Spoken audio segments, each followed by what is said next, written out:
Hola mis hermanos y amigos, Dios les bendiga, bienvenidos a una cápsula bíblica más. Gracias por estar escuchando estas cápsulas y también por compartir estas cápsulas con todas aquellas personas que usted aprecia y que usted quiere que también sean edificadas y bendecidas a través de este estudio que estamos haciendo de algunos salmos. Recuerde que no estamos llevando los salmos de manera ordenada del 1 al 150, no, estamos simplemente tomando algunos salmos selectos para estas cápsulas especiales, así es que no se extrañe que estemos saltando los salmos, no los estamos llevando en orden, simplemente hemos elegido algunos salmos para poder compartir con ustedes estos estudios. Y hoy precisamente vamos a estar estudiando el Salmo 15. Entonces voy a hacer lectura el Salmo 15. Jehová, ¿quién habitará en tu tabernáculo? ¿Quién morará en tu monte santo? El que anda en integridad y hace justicia, y habla verdad en su corazón. El que no calumnia con su lengua, ni hace mal a su prójimo, ni admite reproche alguno contra su vecino.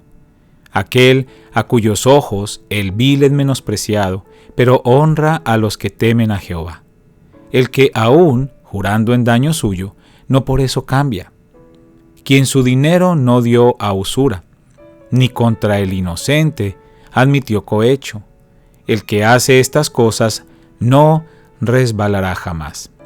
Este salmo nos está presentando una pregunta y nos está dando también una respuesta. Uno de los comentarios al respecto sobre este salmo dice lo siguiente: este salmo es una liturgia de entrada al templo. Posiblemente se utilizaba cuando un grupo de fieles se disponía a entrar al santuario y en la puerta le recibía un oficial del culto, posiblemente un levita, que respondía a la petición del grupo de entrar al recinto sagrado para participar de las ceremonias religiosas. Es probable que en el proceso incluía algún rito de purificación. La finalidad del salmo es educativa. Se afirma el carácter íntegro que debe distinguir a las personas que adoran en el templo. El poema relaciona el culto y la conducta, la adoración y el estilo de vida, el lugar santo y la moral de las personas.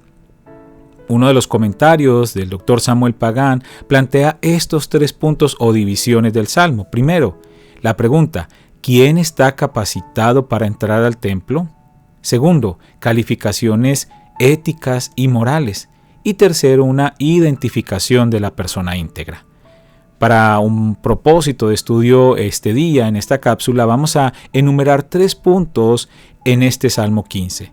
El primero es la pregunta, el segundo es la respuesta y el tercero es la sentencia. Probablemente este salmo se compone luego que el salmista trasladara el arca de la casa de Obed-Edom hacia la ciudad de David. Y esta historia la podemos encontrar completa en el segundo libro de Samuel, pero hoy voy a leer particularmente el capítulo 6, versículo 17, donde dice: Metieron pues el arca de Jehová y la pusieron en su lugar en medio de una tienda que David le había levantado. Y sacrificó David holocaustos y ofrendas de paz delante de Jehová. El diccionario bíblico Lexman dice lo siguiente acerca del simbolismo del arca. El arca representaba la presencia y la autoridad de Dios sobre la nación de Israel.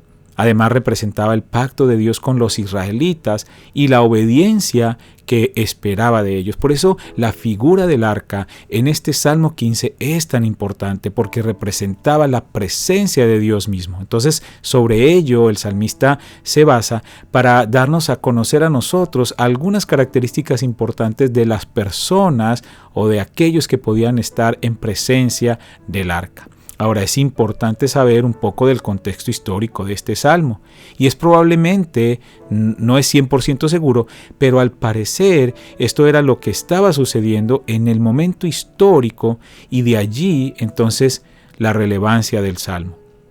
David, amante de la presencia de Dios, se hace esta importante pregunta que nos da pie al comienzo de nuestro estudio, y el primer punto es pregunta, y la pregunta dice lo siguiente: Jehová, ¿quién habitará en tu tabernáculo?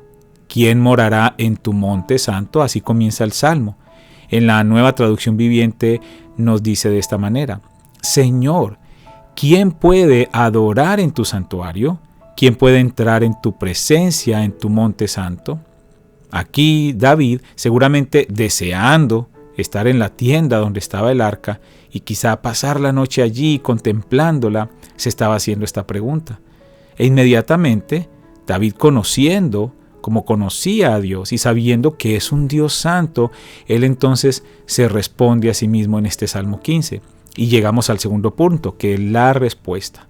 Ahora, según el comentario bíblico Mundo Hispano, este salmo contempla un decálogo de conducta para responder a la pregunta que se hizo David en el versículo 1. Un decálogo es algo de 10, que se compone de 10 elementos, de 10 cosas.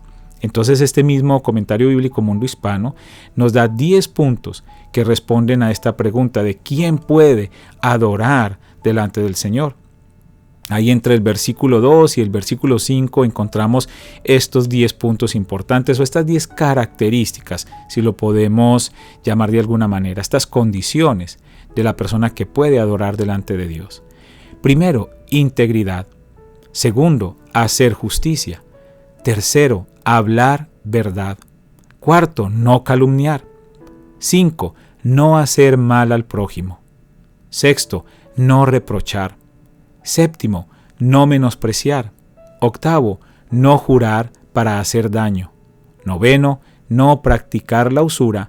Y 10, décimo, no admitir cohecho. Vamos a explicar un poco más adelante, pero quiero leer nuevamente estos versículos en la Nueva Traducción Viviente. Dice de esta manera: los que llevan una vida intachable y hacen lo correcto, los que dicen la verdad con corazón sincero, los que no se prestan al chisme, ni le hacen daño a su vecino, ni hablan mal de sus amigos, los que desprecian a los pecadores descarados y honran a quienes siguen fielmente al Señor y mantienen su palabra aunque salgan perjudicados, los que prestan dinero sin cobrar intereses y no aceptan sobornos para mentir acerca de un inocente.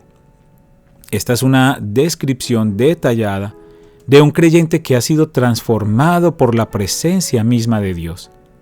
Si bien para David era literalmente una condición estar dotado o demostrar estas conductas éticas para presentarse delante de Dios, para nosotros ya nuestro Señor Jesucristo nos abrió el camino a la presencia de Dios y tenemos entrada directa al Señor. Dice Efesios 2:18, porque por medio de Él, los unos y los otros, tenemos entrada por un mismo Espíritu al Padre. Y Hebreos capítulo 10, versículo 19 dice, así que, hermanos, teniendo libertad para entrar en el lugar santísimo por la sangre de Jesucristo, por el camino nuevo y vivo que Él nos abrió a través del velo, esto es, de su carne, y teniendo un gran sacerdote sobre la casa de Dios, acerquémonos con corazón sincero, en plena certidumbre de fe, purificados los corazones de mala conciencia y lavados los cuerpos con agua pura.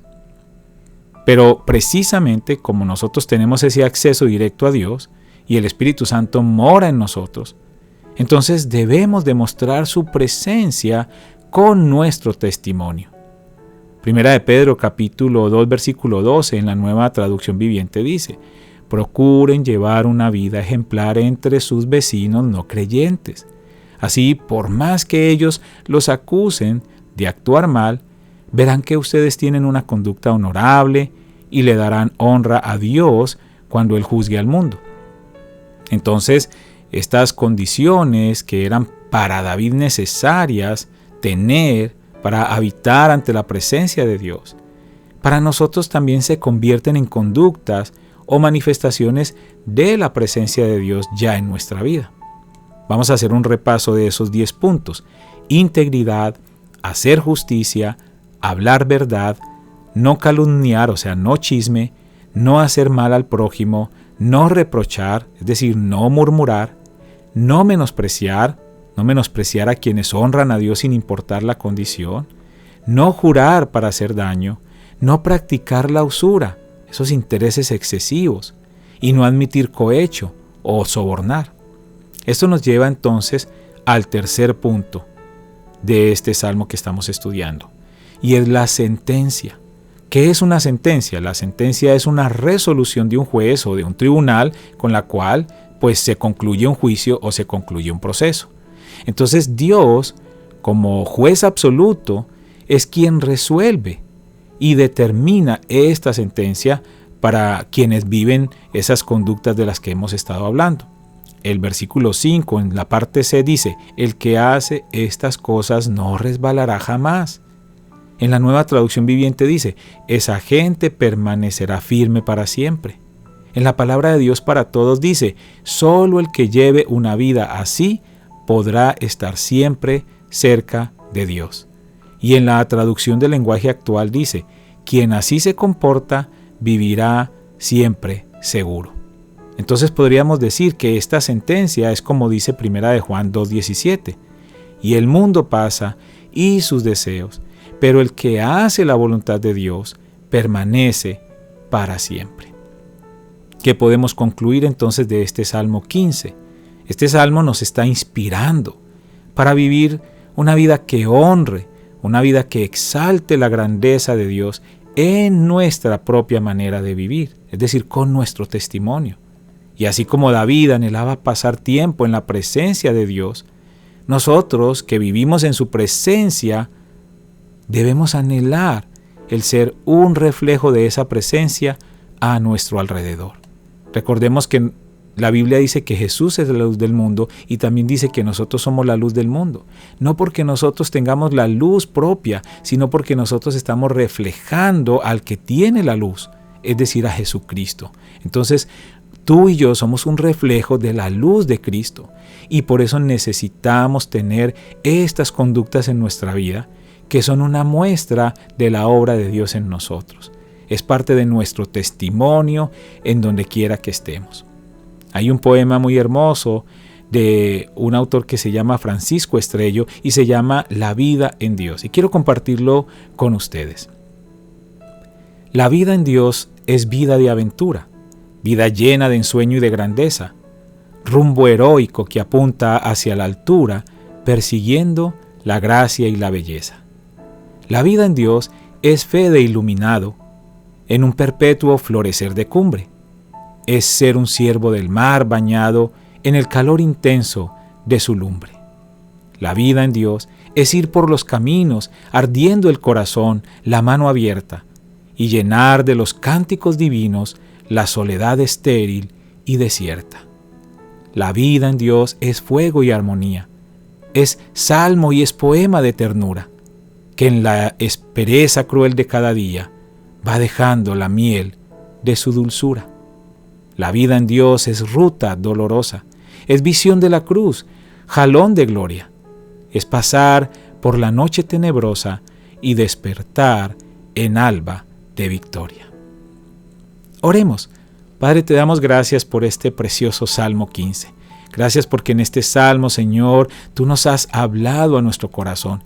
Y a través de esta pregunta, de esta respuesta y de esta sentencia que encontramos en este Salmo 15, nos estás llevando a cada uno de nosotros a meditar en nuestra manera de vivir.